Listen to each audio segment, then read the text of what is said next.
What's going on, YouTube? It's your girl 𝐬𝐜𝐚𝐫𝐲, and no, this is not a regular get ready with me video. Welcome back to my YouTube channel. Go Cinderella, orgasm blush, lipstick, 𝐬𝐜𝐚𝐜𝐫𝐲, devil in a tight dress, girl, you a killer, and ain't nobody realer, go.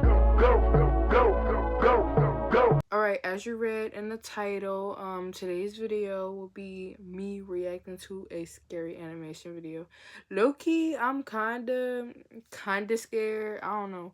But I'm not really the type of person that gets scared off of movies and stuff like that. So I think I should be alright.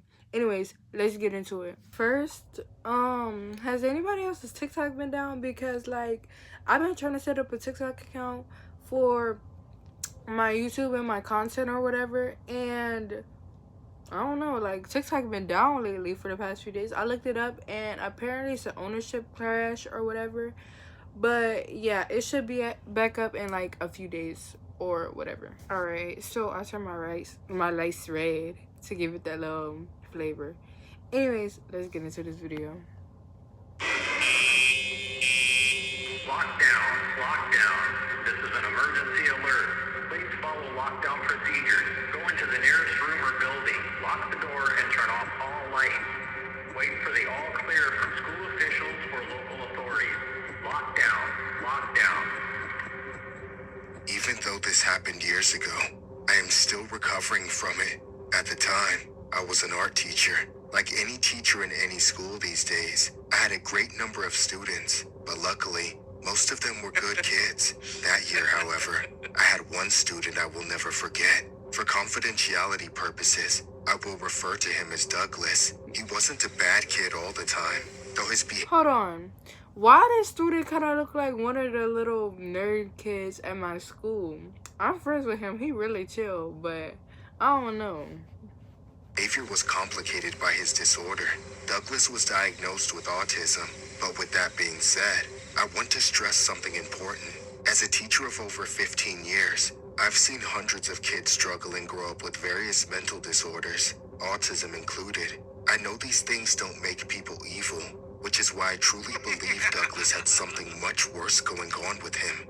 One day, the final dismissal bell rang. All my students got up and left at the same time. I began to clear my desk so I could grade some assignments, but then I noticed something odd out of the corner of my eye. Douglas had not left. He was still sitting, staring at his desk. I told him he was allowed to go home. He didn't respond at all. He just had this twisted look on his face with this over-exaggerated smile. I didn't have a clue how to handle the situation, so I just backed off and left him alone. I could feel him staring at me as I walked back to my desk, but I sat down and began grading papers, trying my best to ignore him. A few moments later, the lights went out. I looked up at Douglas's desk, but he wasn't there. He was standing by the door, blocking the light coming in from the hallway. In the near pitch darkness, I couldn't see his face, but I knew he was standing in front of the light switch and looking dead at me. I tried to stay calm and talk to Douglas, but I could tell there was an entirely different side coming out of him. Douglas, why'd you turn off the lights? Yes, that's very funny, but could you turn them back on? I can't see what I'm working on here. I can see you just fine. You're looking very murderable. Douglas, that is not okay to say. Shut up! I've been waiting forever for this. For what? Douglas? Out of nowhere, the lights came back on, revealing a colleague who had opened the door and flicked on the lights behind Douglas. Thanks to them, Douglas finally left my classroom and went home like he was supposed to. That left me alone to think about what just happened. Part of me knew something was seriously wrong, but like I said, I preferred to deal with things on my own, so I didn't report the incident. I just planned to— Hold on. What do you mean you prefer to deal with things on your own? Oh no, baby. Me, I would have quit the job, reported this all to the police, and moved 50 states away. I am leaving, and you can't stop me. I'm packing my bags. What are wrong with people in the movies? Like, what? Anyways. Talked to him about it later when he was in a more agreeable mood. Unfortunately, Talk to him about I never it. got the chance. During my break period the following day, I was sitting at my desk, grading papers like usual. The Douglas incident was still in the back of my mind, but we weren't due to see each other for a few more hours.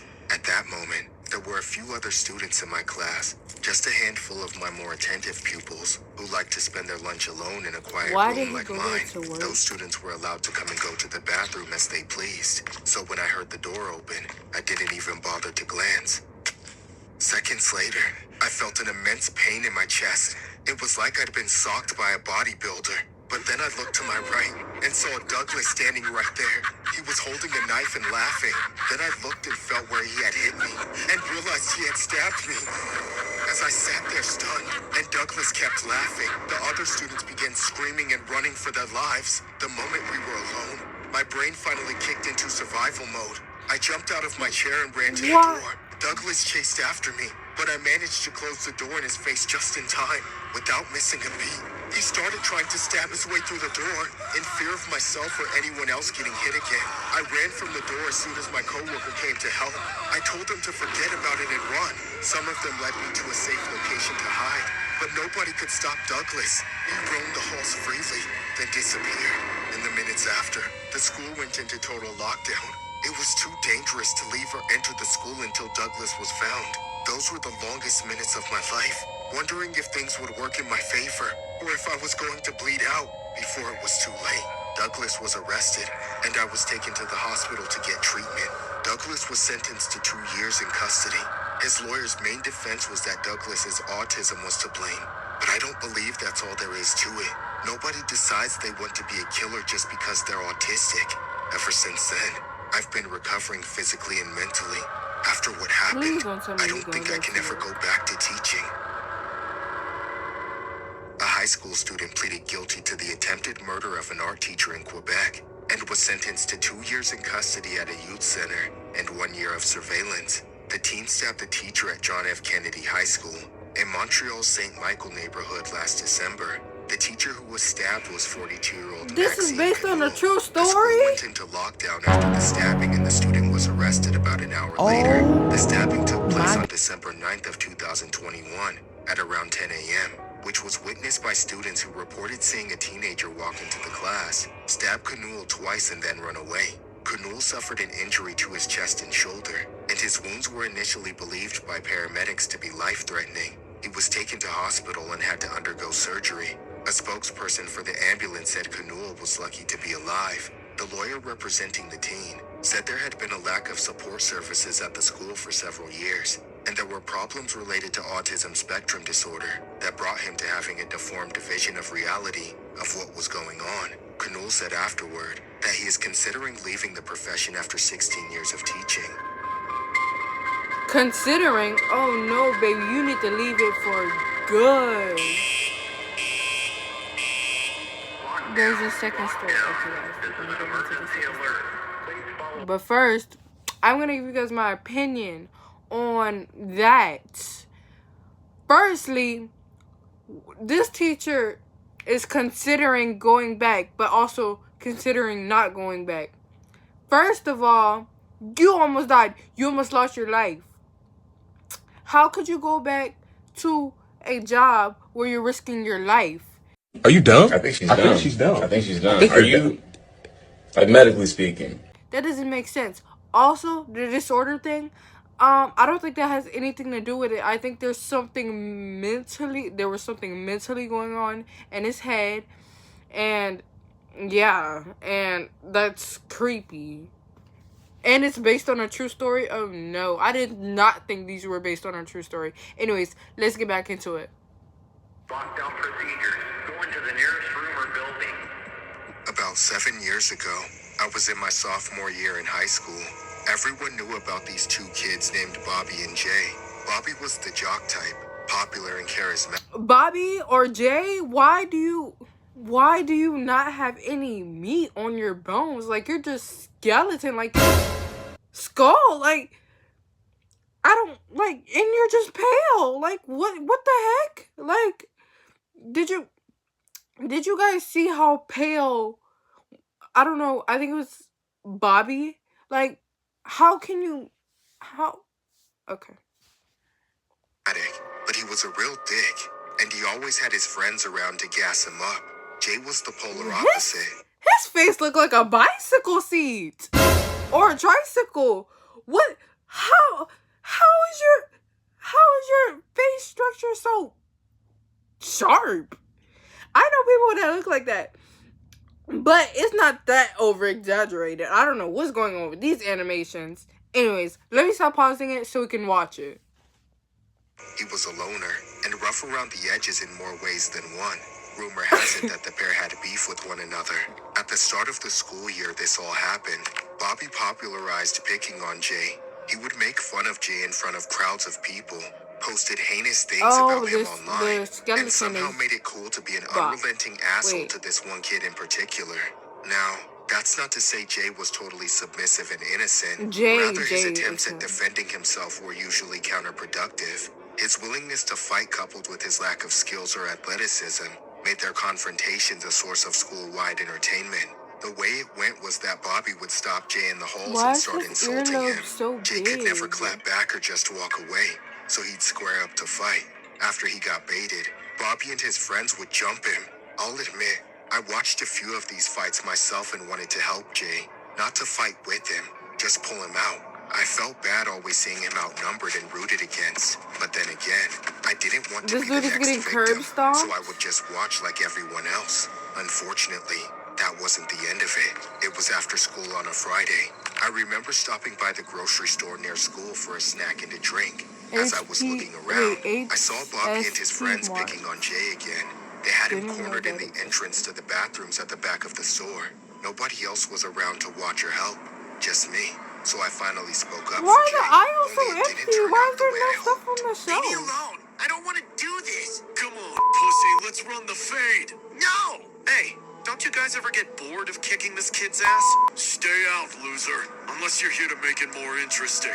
I'm just saying, 3-on-1 is kind of cringe. Why don't you get in here and even the odds then? While Bobby and his friends were looking at me, Jay went for a cheap shot and hit Bobby in the face. That's when the other guys immediately jumped the shit out of him. I watched in shock at first, but then it got worse. One of them pulled out their phone and started to record. While dragging him into the bathroom, Jay was kicking and screaming and begging for help.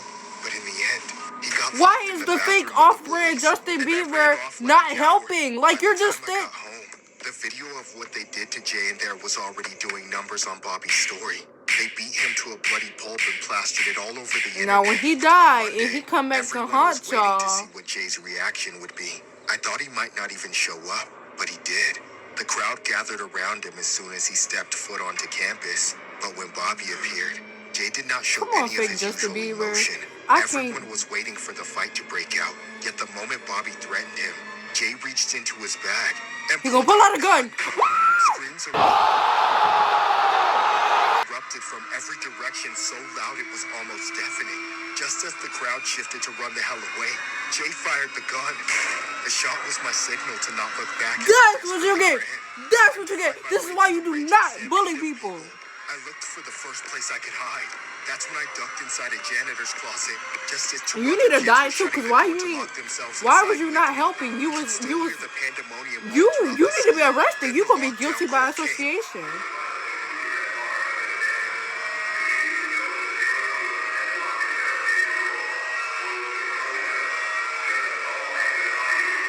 As we waited inside there, all we could do was pray that Jay wouldn't come for us. All I remember was hearing the lockdown alert, people screaming, and my raging heartbeat pulsing through my chest.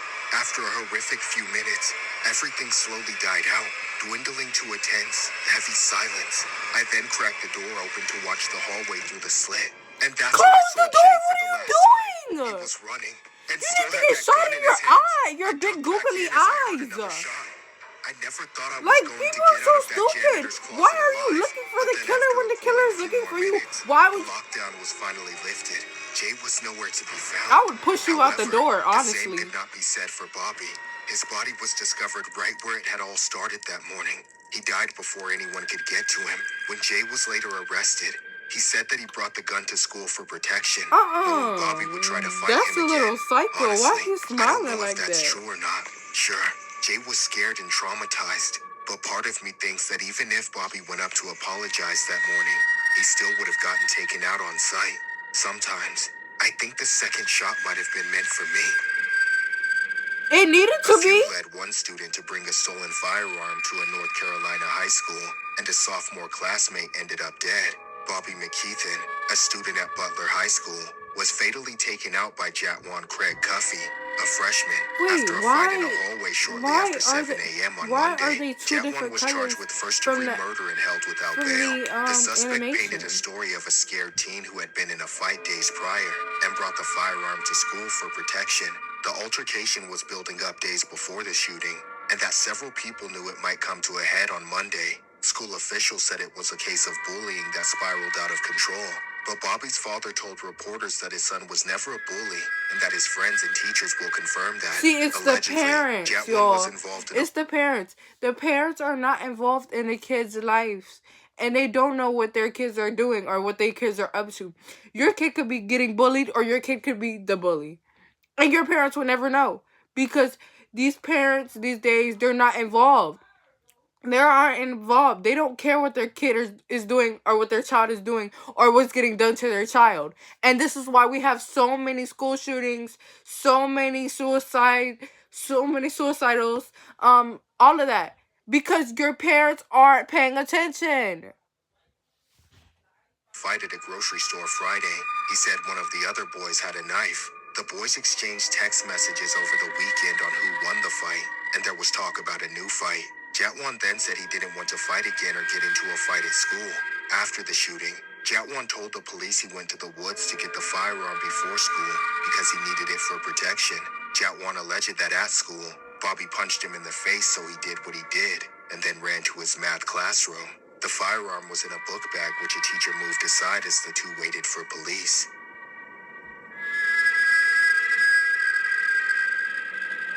Wait. First of all, let me give my opinion. Alright, so what I think is the bullying, I know, like, a teacher, a parent, someone had to know that this was going on before. This could have been all handled before it got to the point where the shooting. Like, did you not see the bruises on this boy's face? I don't know if they were over exaggerated because of the animation, but this boy was jumped. Like, there had to be like evidence that this boy was getting bullied or harassed at school. So by the adults in the situation not doing anything, it caused all this. It's not just him getting bullied, the adults. Why isn't this not being handled how it should be handled? And this is how, like I said before, so many suicide attempts, so many school shootings, all of this stuff is because the adults are not paying attention in the situation. Pay attention! Lockdown. This is an emergency alert. Please follow lockdown procedures. Go into the nearest room or building. Alright, this is 3. This was the most sickening experience of my life. This looked like the It still teacher from the gives me first chills story. to this day. To think I hadn't even graduated from school and entered the real world, but it didn't matter. Messed up stuff can happen anywhere at any time. Back then, I had a regular schedule. I went through a bunch of classes. Then at the end of every day, I had gym class. I liked having gym class at that time, as I didn't like going back to class smelling like BO or a whole can of deodorant. I'm sure that everyone knows that a locker room, especially a boys' locker room, is far from pleasant. One day, a Monday specifically, I went down the steps to the locker room and noticed the odor was especially pungent. With each step, the smell became stronger and fouler. I could hear the kids down there ahead of me shouting and complaining about how bad it was. Some of them laughing and blaming it on each other. I watched the face of every kid who came down after me hit the same disgusted expression. We all knew to prepare our noses for a smelly locker room, but that smell was something different. One kid said somebody must have taken a shit, while others said it smelled more like vomit, though none of us were quite sure. When It we has to be a complained to dead the body. coaches, I they were heard you pretty knowing with this dismissive story. of us. They It has said to be a since it dead was body, probably a dead just the rodent. combined smell of a bunch of sweaty people at the end of a hot day, or maybe somebody threw something rancid away down there. They told us to suck it up and change out, lazily promising I'm us not that it would changing out be in there. resolved the next day. Like, Looking back, I can what almost was understand where they were coming what was from. that one clip from the Jeffrey Dahmer documentary? I'm not eating that. Yeah, I'm not changing in there. It was the end of Monday. They were tired of dealing with a bunch of high schoolers and just wanted to go home. At the time, though, we were all pissed off that we had to change out while basically holding our breath the entire time. Half an hour or so later, we had to brave the smell again to change back into our regular clothes. When we left, we realized our clothes had absorbed the smell while sitting in the locker room. So whatever that stench was, we took it home. The next day, word of the smell spread across the school. Every boy who had gym on Monday was talking about it. Even the girls were complaining that it had spread throughout the whole gymnasium. By the time I got back there, nobody could even step foot into the boys' locker room. The putrid air wafting out of it had reached biohazard status. You couldn't just smell it, you could feel it. Some kid even threw up as he walked onto the court. Finally, the coaches could no longer bear it either. They were forced to send us up to different classrooms while the school investigated. Hold on, pause. Because why didn't they check it out first thing it started? See, this is the school's problem. They wait till it becomes an actual problem, until action takes place to check it out. You could have been had this down. Like, you could have been discovered what the problem was. Now you want to wait till kids are literally throwing up and getting sick because of the smell. This is basically my school. Of the smell and hopefully got rid of it. While we waited, kids were raving about the situation, talking right over the teachers who were trying to maintain order. In the middle of all the confusion, the unimaginable happened. That's the fire? What's going on? Everyone get down and be quiet. Suddenly, things went from bad to worst case scenario. The teacher ran to the door and locked it, blocking anyone from leaving. Is that not the fire? He kept shouting at us to hide, but half the class wanted to run for it. It was utter chaos. He barely kept the students contained on his own. Nobody wanted to be a sitting duck. But then again, nobody wanted to paint a target on their back. The paralyzing truth was that not a single one of us knew what was happening anymore. Gradually, the surge of chaos died down, but the tension remained suffocating. We all hid. That was the first time I witnessed true, unbridled panic in a person. Yet it wasn't just one individual, but in almost every face around me. The fear was probably plastered across my face too. A couple hours later, with no explanation whatsoever, the lockdown was lifted, and they let us go home. The school's lips were sealed tight. They wouldn't tell us a thing. We were left in the dark about the most terrifying day in our lives.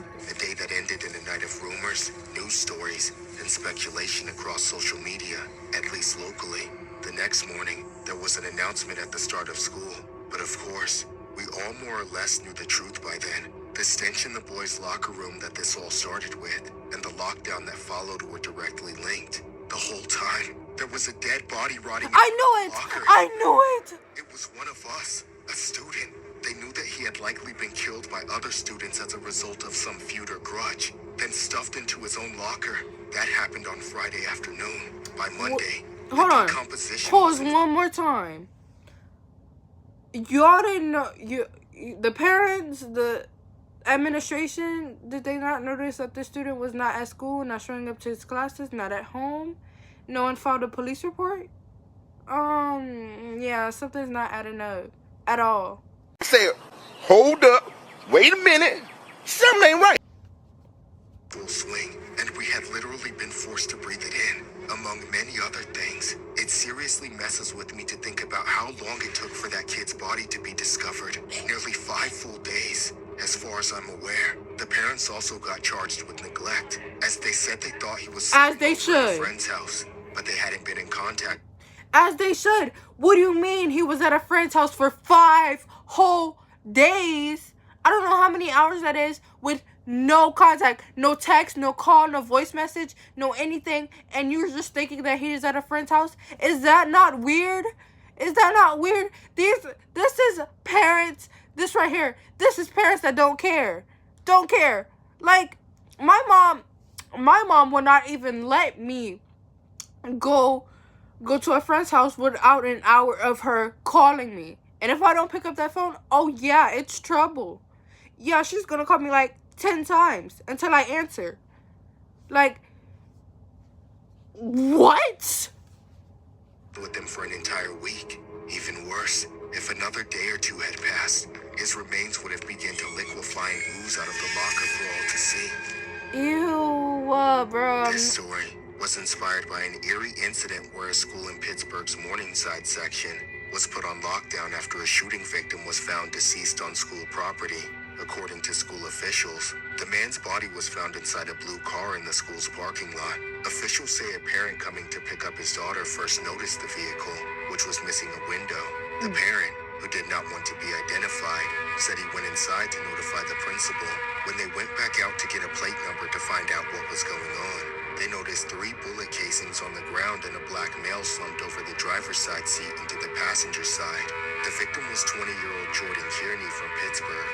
Police also say there was a report of shots fired in the same area around 11 p.m. the day prior, but there's no word yet if it was related.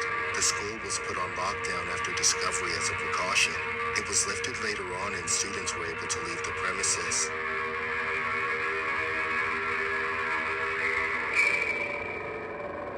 Okay, yeah, that's it of that.